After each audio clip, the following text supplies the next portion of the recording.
There is a specific moment that arrives after every real transformation, and almost no one warns you about it. Not the moment of struggle. You already know how to survive that. You have proven it, night after night, choice after choice. In every difficult thing you have already walked through to become who you are right now. This is a different moment entirely. It arrives quietly, usually without any external event to mark it.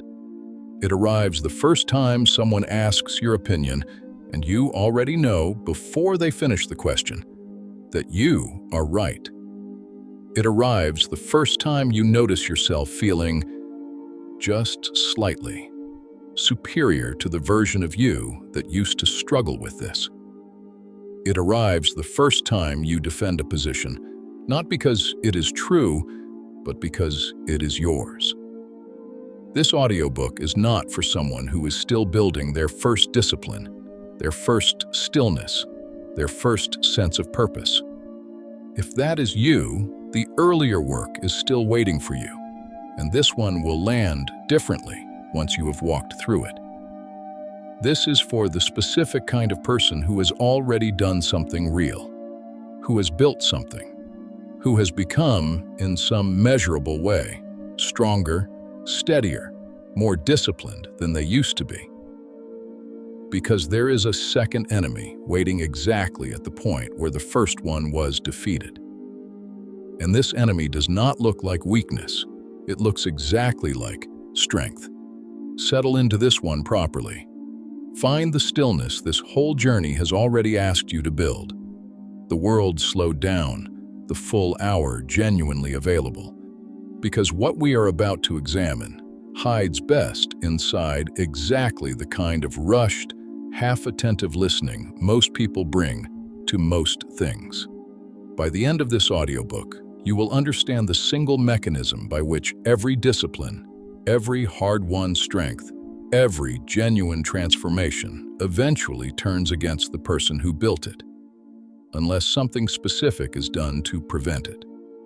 That mechanism has a name. We will not name it yet. But I will tell you this much now.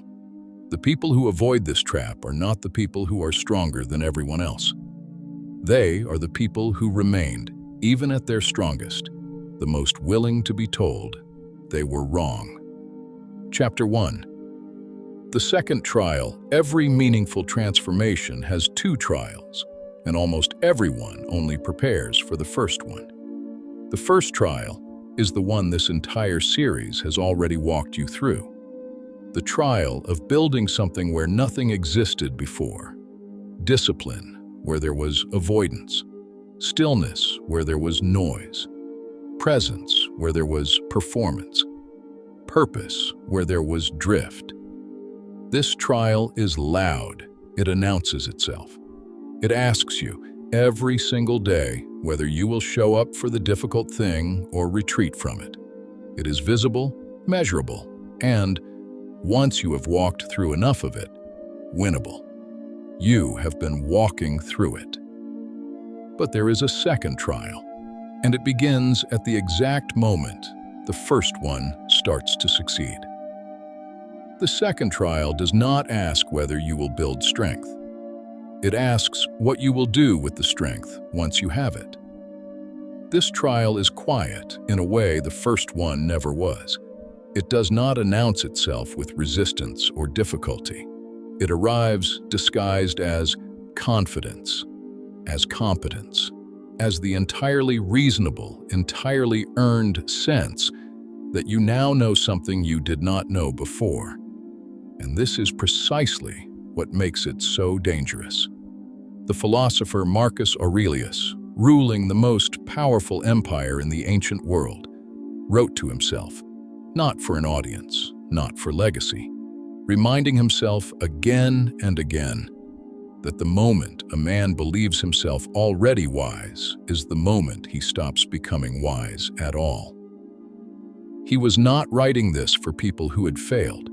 He was writing it for himself, at the height of his power, specifically because he understood that success is not the end of the danger. It is the beginning of a new one. Most people who fail at self-mastery fail during the first trial.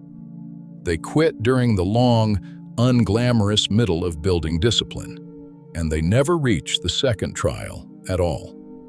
But you have already proven, across everything this series has asked of you, that you are not most people, which means you are now approaching the exact point where the second trial begins. And the second trial has claimed far more people than the first one ever did, because it is so much harder to see coming. Chapter 2. The Mirror That Lies. Competence does something to perception that almost no one accounts for. It does not simply make you better at the thing you have practiced. It quietly changes how you see yourself relative to everyone who has not yet practiced it. This is not arrogance in the cartoonish sense, the loud, obvious kind that announces itself and is easy to recognize and correct. This is something considerably more subtle and considerably more common among people who have genuinely done the work. It is the mirror that lies. Here is how it forms. Every time you succeed at something that was once difficult, every early morning chosen, every hard conversation had, every moment of stillness maintained under pressure, you gain, correctly, a small amount of evidence about your own capability. This evidence is real. It should be trusted. But alongside this accurate evidence, something else begins to accumulate, almost invisibly. A growing, unexamined sense of distance between who you are now and who you used to be. And that distance, left unexamined, does not stay neutral. It begins to curve, quietly, into something closer to superiority, not over your old self specifically, but over anyone still standing where your old self used to stand. You do not decide to feel this way. That is what makes it so difficult to catch. It arrives as a background hum beneath ordinary interactions. A flicker of impatience with someone still struggling with something you have already solved. A private, unspoken sense that their difficulty says something about them that it never actually said about you. The mirror that lies does not show you a monster. It shows you someone reasonable, competent, and quietly better than the people around them. And it does this so gradually and so plausibly that most people never notice the distortion has occurred at all. This is precisely why the second trial is so much harder to win than the first. The first trial has an opponent you can see. Comfort. Avoidance. The voice that says, "Not today." The second trial's opponent wears your own reflection. And there is one specific place where this distortion becomes most dangerous, not in how you see others, but in a much narrower, much more personal moment that arrives whenever your judgment is questioned. That is where we go next. Chapter 3. The need to be right. Here is the single most important insight in this entire audiobook. If you remember nothing else, remember this. The same discipline that builds your inner sovereignty can, without your permission, quietly convert into something that defends your ego instead. Return to the moment described at the very beginning of this audiobook. The moment someone questions you, and before they have even finished their sentence, you already know you are right.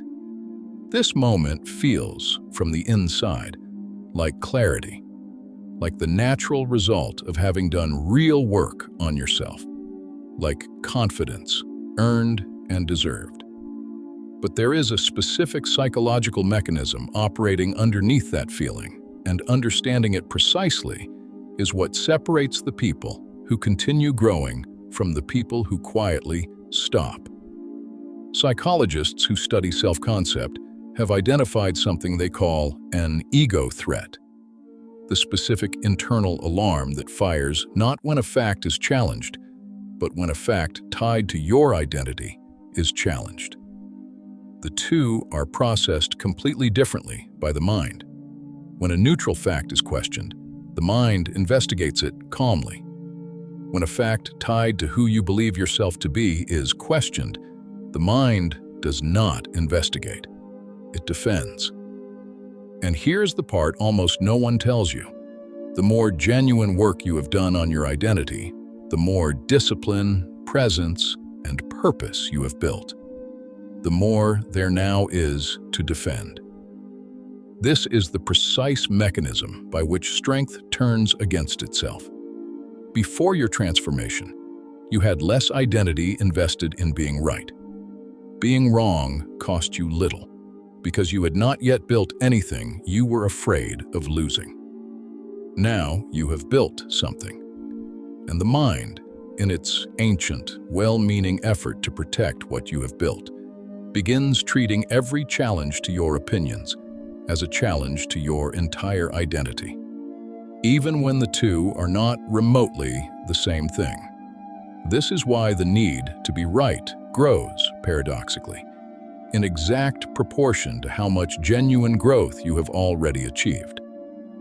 The undisciplined person defends nothing because they have built nothing to defend. The disciplined person, unless this specific pattern is caught and interrupted deliberately, begins defending everything. Not because they are arrogant by nature, but because their nervous system has quietly reclassified their opinions as part of their survival. This is the quiet enemy beginning to take its true shape. It is not pride in the dramatic sense.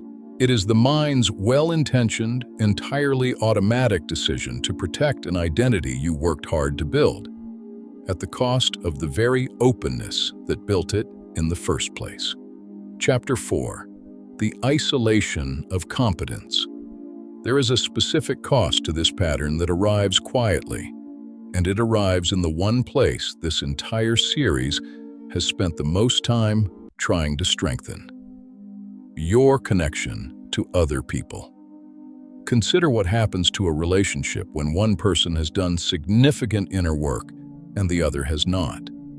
The competent person, without intending to, begins measuring conversations against a standard the other person cannot see.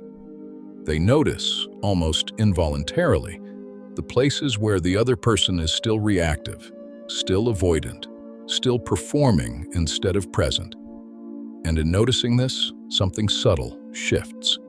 Not cruelty, not overt condescension. Something quieter and considerably more corrosive. A slow withdrawal of full presence from people who have not yet arrived where you have. This is the isolation of competence, and it is one of the most under-discussed costs of genuine self-improvement. The tragedy is specific. The exact discipline that was supposed to make you more capable of deep connection, the presence, the stillness, the emotional regulation this entire journey has built, becomes, if left unchecked, the very thing that quietly distances you from the people who need that presence most. You do not become cold. You become efficient, selective, subtly unavailable to anyone who cannot keep pace with the version of you that now exists. And the people around you feel this shift long before you consciously register that you have made it. If what you are hearing right now is naming something you have already felt happening in your own relationships, a like on this video is a genuine, simple way to put this exact conversation in front of someone else who needs it today. The correction here is not to lower your standards or abandon what you have built. The correction is to recognize that competence was never meant to be a wall between you and people still walking the path you have already walked. It was meant to be a resource you offer them, patiently, without superiority, remembering with precision exactly how difficult that same ground felt beneath your own feet not very long ago. Forget that difficulty and competence curdles into distance. Remember it accurately, and competence becomes the exact thing that makes you capable of real generosity toward people who have not yet arrived. Chapter 5. The Applause Trap. There is a particular irony hiding inside a life built around self-sufficiency, and it deserves direct examination. Somewhere earlier in this journey, you encountered the idea that the most magnetic quality a person can carry is the appearance of needing nothing from anyone, a settled interior that does not depend on external approval to feel complete. This remains true, but there is a specific failure mode hiding just beneath it, and it catches disciplined people more often than undisciplined ones, precisely because disciplined people are the ones capable of building a convincing appearance of not needing anything. It is possible to perform self-sufficiency on the outside while remaining on the inside, quietly starved for recognition of exactly how self-sufficient you have become. This is the applause trap. It does not look like obvious vanity. It looks like checking, more often than you would admit, whether your discipline has been noticed. It looks like a private disappointment when your effort goes unacknowledged, even while you insist, to yourself and to others, that you do not need acknowledgement at all. Seneca, writing to a friend from the considerable wealth and prominence he had accumulated over a long public life, observed something worth sitting with directly: that a mind still measuring its worth by the opinion of a crowd has not actually achieved the freedom it believes itself to have achieved. It has simply changed which crowd it is performing for. This is the precise trap. You may have successfully stopped needing the approval of people who do not share your values, but if the approval you have stopped needing has simply been replaced by a hunger for approval from people who do, the specific audience who would recognize how disciplined, how present, how sovereign you have become, you have not actually achieved sovereignty. You have simply relocated your dependency to a more sophisticated address. The test here is specific and uncomfortable. Would you continue the discipline, the stillness, the presence you have built, with exactly the same consistency if no one, not even the people whose opinion matters most to you, ever noticed or acknowledged any of it? If the honest answer is no, the applause trap has already been set, and escaping it requires something considerably harder than building the discipline in the first place. It requires becoming willing to be genuinely unseen. Chapter 6. The Practice of Staying a Student. We arrive now at the turn this entire audiobook has been building toward, because everything described so far, the second trial, the mirror that lies, the need to be right, the isolation of competence, the applause trap, all of it shares a single underlying cause: the quiet, unexamined belief that you have arrived somewhere. Not arrived in the sense of having made real progress. That much is true, and denying it would be its own form of dishonesty.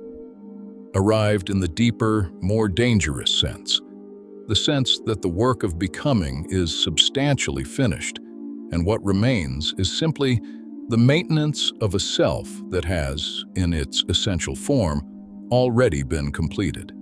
This belief, however quietly it is held, is the exact soil in which everything in this audiobook grows.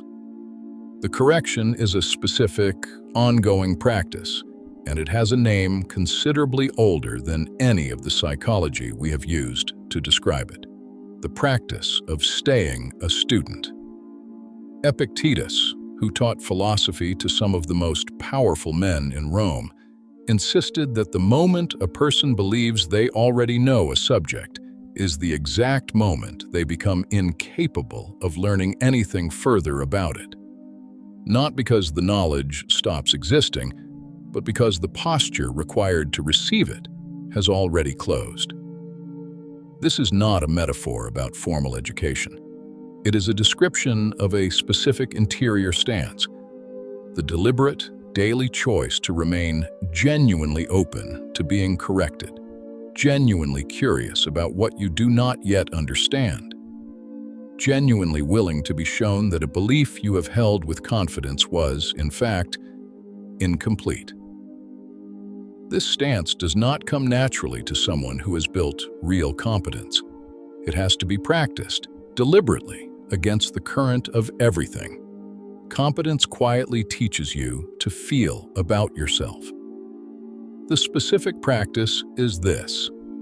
In every conversation where you notice the flicker of already knowing, the instinct to correct, to demonstrate, to defend a position before genuinely hearing the one being offered, pause deliberately and ask one honest question before responding. What might this person understand about this that I do not?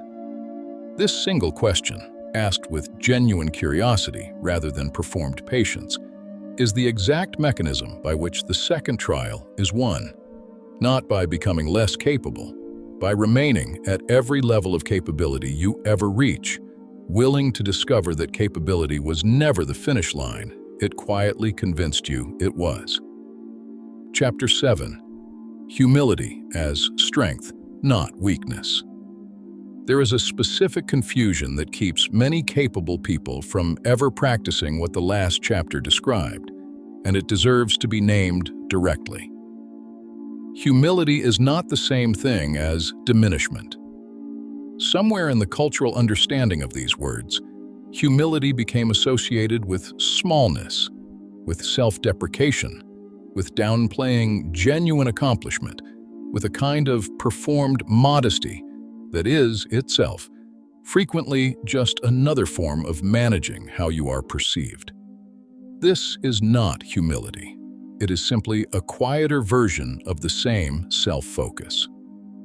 Genuine humility is something considerably more precise and considerably more demanding.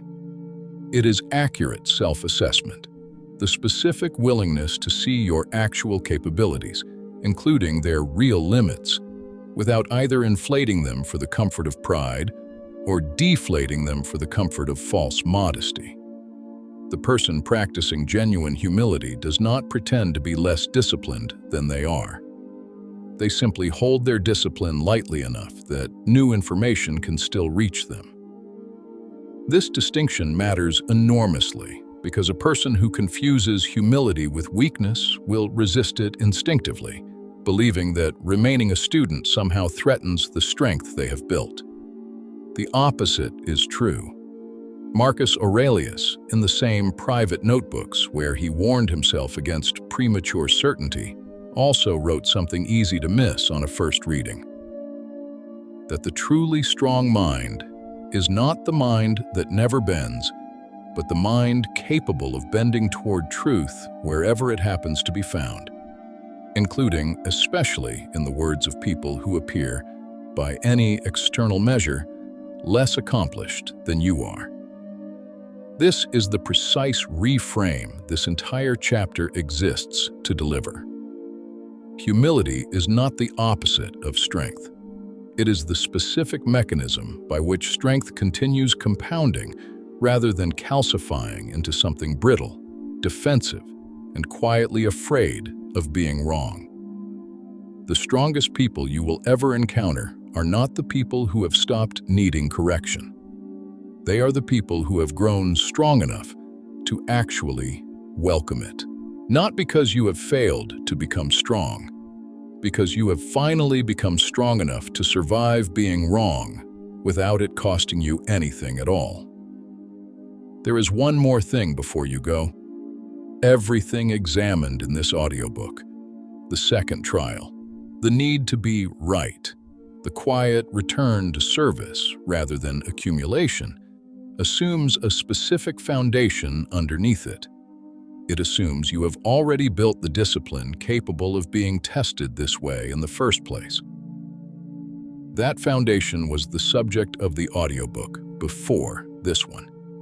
It is called Can't Hurt Me, the complete architecture of voluntary discomfort, the 40% rule, and the specific mechanism by which ordinary people build extraordinary mental toughness. Discipline without this chapter's humility becomes brittle and eventually isolating. Humility without that audiobook's discipline becomes passive and eventually hollow. They were always meant to be walked in this order. And now, having heard both, you carry something considerably harder to shake than either one alone could have built. That audiobook is in the description below. Before you go, one question. Of everything in today's audiobook, the mirror that lies, the need to be right, the applause trap, the practice of staying a student, which one named something in you that you have never quite had the words for before? Drop it in the comments below. Naming it honestly, especially if it costs you something to admit, is already the practice this entire audiobook has been describing. That is where the real work begins. Chapter 8. The Quiet Return. We arrive, finally, at the completion of this entire journey. Not just this audiobook, but the full arc this series has walked since its very first chapter. Because there is a specific question underneath everything we have examined today, and it deserves to be asked directly. What was all of this discipline actually for? If the honest answer is that it was for your own comfort, your own validation, your own quiet sense of having become better than you used to be, the second trial has already claimed you, regardless of how much genuine strength you have built. But if somewhere in this process, the purpose has begun to shift, if the discipline, the stillness, the presence, the hard-won mastery over your own reactions has begun to feel less like a personal achievement and more like a capacity you now carry on behalf of the people around you, something considerably more durable has taken root. This is the quiet return, not a return to who you were before this journey began. There is no path backward to that version of you, and there should not be. A return instead to the world you temporarily stepped back from in order to build what you have built. Except now, you return carrying something to offer it, rather than something to prove to it. The disciplined presence you have built was never meant to end at the boundary of your own life. It was meant to become available to the people who have not yet found it, not lectured to them, not performed in front of them, simply offered, through the quality of your attention, the steadiness of your presence, the patience of someone who remembers, with real precision, how difficult this exact ground once felt beneath their own feet. This is where genuine mastery stops resembling personal achievement and starts resembling something closer to service. And it is the only reliable protection against everything this audiobook has described. Because pride cannot easily survive in a mind genuinely oriented toward what it can give, rather than what it has already proven. The quiet enemy feeds on accumulation. It starves, quietly and completely, the moment accumulation turns into offering. And with that, this seems reasonably like the place this audiobook should end. Except there is one more thing, the thing this entire audiobook has been circling since its opening sentence and has not yet said directly. The sovereign conclusion. The enemy this audiobook has been describing has a name, and it is time to say it plainly. It is pride. Not the loud, cartoonish version of pride that is easy to spot and easy to condemn in others. The quiet version. The version that arrives disguised as confidence, as competence, as the entirely reasonable sense of having earned the right to be certain. The version that convinces a genuinely disciplined person that their discipline has made them finished, rather than simply further along a path that never actually ends. You have walked through the second trial in this audiobook, and by now, you understand something most people who build real strength never come to understand at all. The first trial builds you. The second trial asks whether you will let what you built continue growing, or whether you will quietly seal it shut, mistaking the strength you have built so far for the strength you were always capable of. The mirror that lies will keep lying, gently and persistently, for the rest of your life. That does not change. What changes is whether you remember to check it against something more honest than your own accumulated confidence. The need to be right will keep arriving every time your identity feels tied to being correct rather than to being accurate. That does not change either. What changes is whether you notice the defense forming before it speaks. The isolation of competence, the applause trap, the quiet belief that you have arrived. None of these disappear permanently once recognized. They simply become visible. And visibility, practiced consistently, is the entire difference between a strength that compounds for the rest of a life and a strength that quietly calcifies into the very thing it was originally built to overcome. Stay a student, not performatively, not as a phrase you repeat without examining what it actually requires of you. Stay a student in the specific, uncomfortable moments when everything in you insists you already know. Because those exact moments are where the second trial is either won or quietly, invisibly lost. The discipline you have built across this entire journey was never the destination. It was the instrument. What you build with it, humility instead of superiority, offering instead of accumulation, genuine presence instead of quiet distance from people still finding their own way. That is the actual, final measure of everything this series has been asking of you since its very first word. Go and remain teachable.